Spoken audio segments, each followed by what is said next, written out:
So some of the considerations we look at with driving are things you think about all the time, but you don't think them about them being related to a medical condition. So we have some clients that just don't have good impulse control. They can't multitask, and driving is a multitasking activity. I have to be aware of everything around me. So if I have a visual perceptual or visual processing problem, am I going to be able to see this person over here while I'm addressing something on the other side? Some of them have very slow reaction time.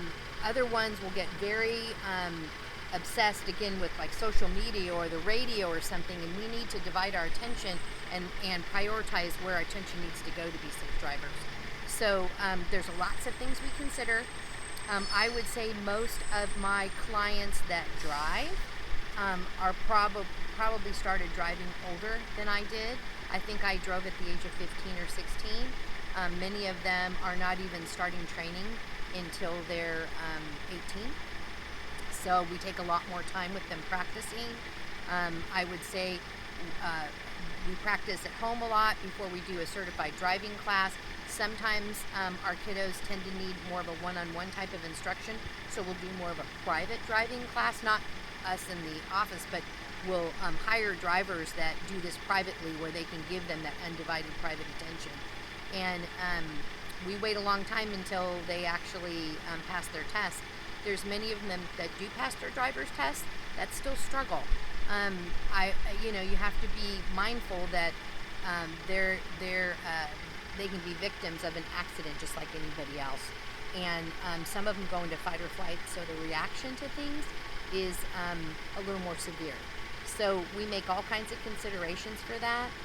There are some actual driving courses, but they're more designed for people that have had brain injuries and strokes that are going back into driving. I believe Baylor Scott and White does one of those. But if you want to pursue that, we can give you that information. But sometimes I just think it's a process of working with your gut and having them doing a lot of driving while you're sitting in the passenger seat, which is not always comfortable because I've done that.